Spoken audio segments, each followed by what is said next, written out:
Soti mutabita bibukani. Soti mutabita bibukani créé maman na mbouteillage à sakanati. Pour motala non. Donc ça vraiment toka bologan chango, chango kabwana. Chango kabwana ngo, fikisha chango kabwana ngo. On peut faire ça, bota modèle vraiment mbouteillage na tongo. Dans le temps, il m'a dit que le Kangarate, mais si on moto boyo makaramba, on peut que ça miné no Kangarate. Na moto boyo mbango kangaba roulage, pas policier. Est-ce que tu as quand on écrit embouteillage dans ton bouti na sorti mouton. Tu bossu ka mboka passe vraiment haut.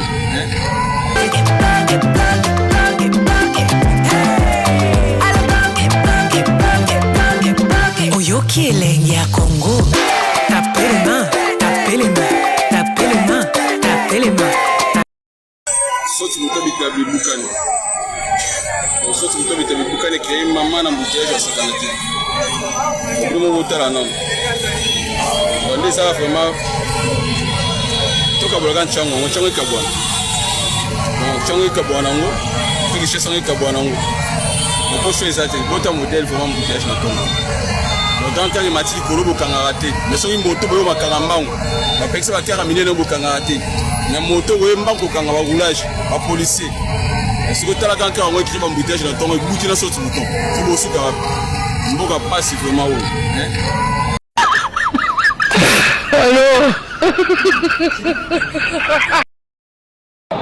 Alors comme adagiste nation des moutons habitabés, on dirait comme si à connaître pas Moko Boye. Donc vraiment ça ne va pas. Il y a des bonhommes, même à Tété, Bozouta, Cartin, Kuna, donc ça ne va pas.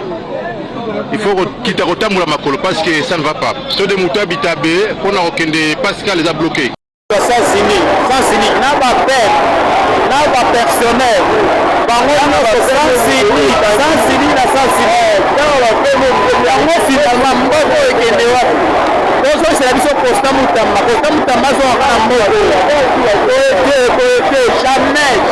jamais la capitale. Papa dit c'est qu'elle est la mission Makamo, n'a pas peur, n'a pas peur de se faire sans signer. Finalement, on peut laisser la armée. Dans la même comment peut-être va civil, mais on n'y a pas ça la sens limite, mais la zone à tort. Puis nous n'y a pas à tort. Donc peut-être à mon à santé.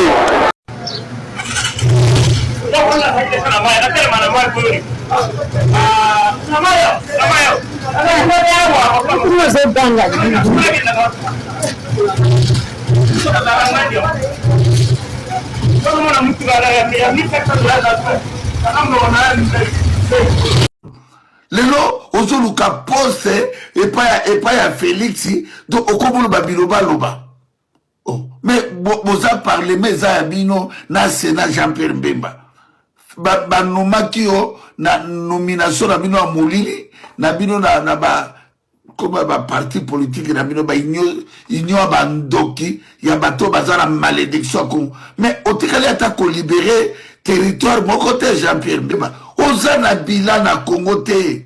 Il faut qu'à soni peuple na Jean-Pierre Mbemba yo libéra peuple wapi. Ozana na Félix bozo yiba na ba kamere na ba samba lukono na ba jiditi soki nini wana. Jean-Pierre Mbemba arrêtez les Kanaba top Congo kuna kwa ko betera biso aridi politique kanam taonga na benga aridi politique kanam yozo benge monsieur le président Jean-Pierre Mbemba na les 30 jours moko boy ba kino balinga ba bima yo Jean-Pierre Mbemba lo bakani kino ya kobima akokuta la ngala njela yo ba no protéger quand ngo so protéger Félix Tshilolo lelo o protéger ka kanambete Kanamba zalaka patron na yo Jean-Pierre Mbemba. Olula mbongo sala eloko moko te na Congo. Na Congo, peuple congolais a profité na hôtel Jean-Pierre Mbemba. On dehera mbinga na yo, on dehera makolo X, on dehera ya lokuta tala ningo zokosa. Jean-Pierre Mbemba, tala ningo zo sakana na ba Congolais po ni bozo tika ba Jean-Pierre Mbemba ba sakana kana binobo na ba Félix Tshilolo.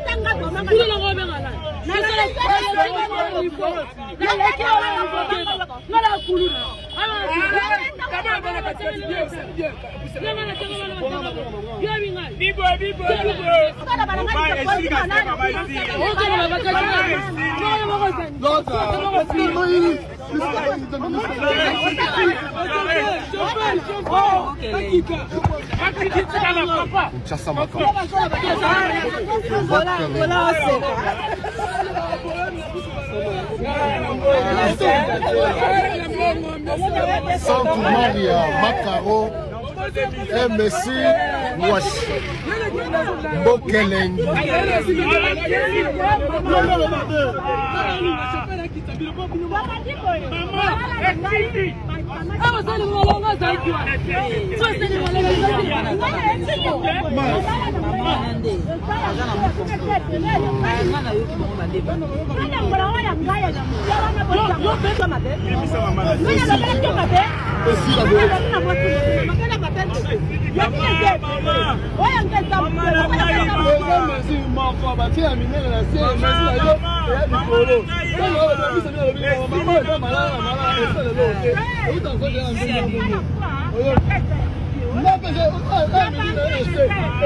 makambo ezosalema na kati libala makambo ozomona oyo bafardc oyo bagire bazosala mama na désordre awa incroyable donc so bakangi yo bendeni balolanda yango banda likolo kuna na vrak toboni bazoka kokita nango bakomi batrandi bazozwa chauffeur bazobende na vula bomona lo makambo ezosala batala chauffeur lo makambo ezosalema awa nayisa bino c'est grave non c'est grave chauffeur yo akimi tala chauffeur akimi moni chauffeur akimi chauffeur akimi moni chauffeur akimi mwana kwa sababu yele botalelanga likambo oyo Kinshasa makambo embouteillage ya lelo nde on dirait bademo batelemi vraiment tozoyeba te soki tokosuka wapi rentrée scolaire yango nani bana bazongi bien te mais tozo souffrance nzambe tokosuka wapi 3 heures du temps na embouteillage iba na filmer iba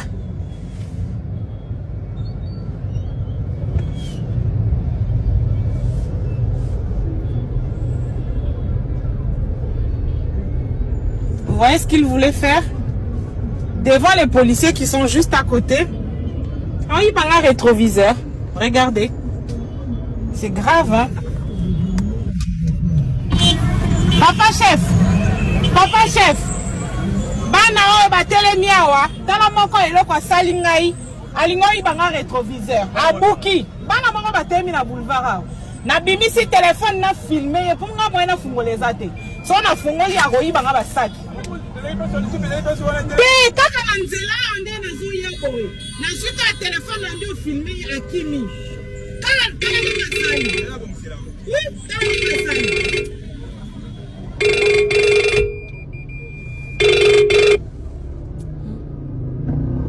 kala makambo asali Commune Tokombona Moke Bastani Aza envie Akufa Maman Botiyo Kombona Meta Fidèle Aza envie Akufa pe aux originaires village ni Bakwa Chimuna ils ont un secteur ni secteur Kabala ils ont un territoire ni Lupata Pata province Kasai Oriental Obala Nante Obota Te Osakamsani Naza politicien combattant IDPS force du Pogué Ofandi wapi Nafandi na Ngaliema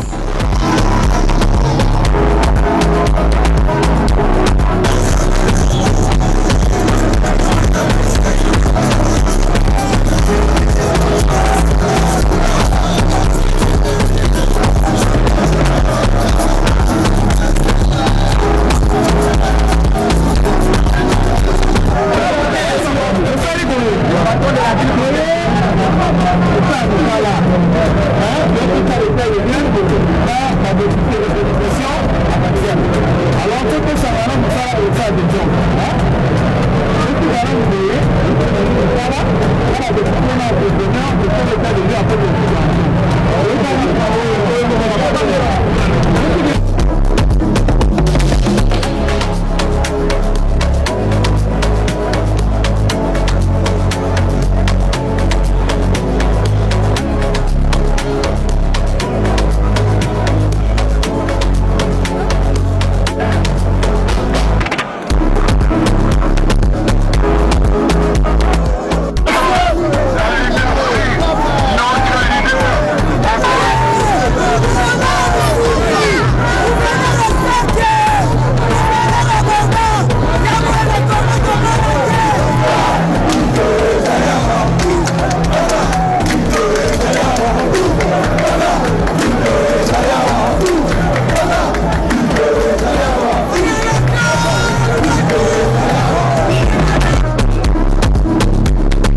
mbango nasala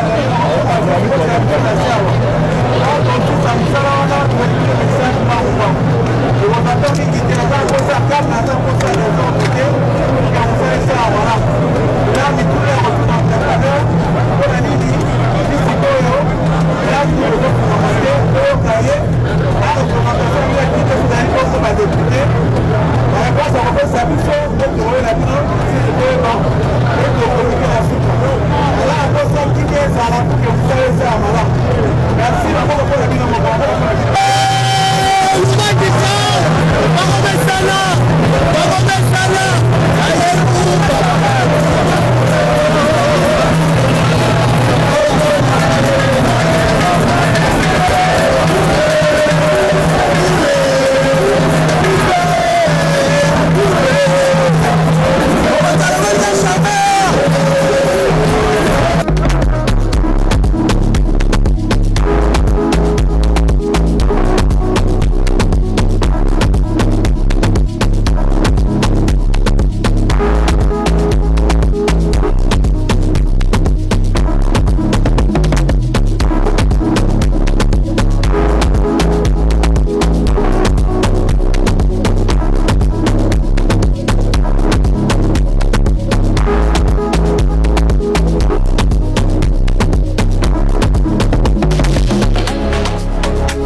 Je veux retourner à l'intérieur. Mes parents sont des Congolais. Wesh. Les amis, aujourd'hui je suis au Congo. Kinshasa, c'est incroyable. Regardez, il y a du monde partout. Et là, je suis au marché central. C'est plein de couleurs, de fruits, d'épices. Tout le monde me dit bonjour. Regardez ce monsieur, il m'a offert une banane. Ici, c'est ma pause goûter. Le maïs grillé du Congo, c'est le meilleur. Croquant dehors, tente dedans, miam. Les beignets ici, c'est une folie. Tout chaud, croustillant. Si vous venez au Congo, faut absolument goûter ça. Regardez, je joue avec les enfants du quartier. Ils courent vite, hein. Et je crois que je vais perdre la course.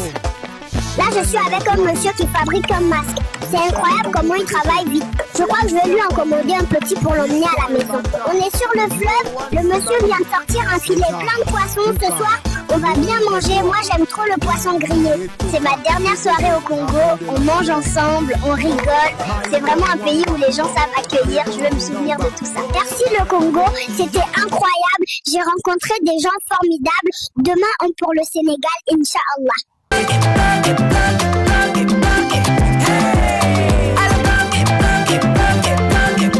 Oyoki elenge ya Congo.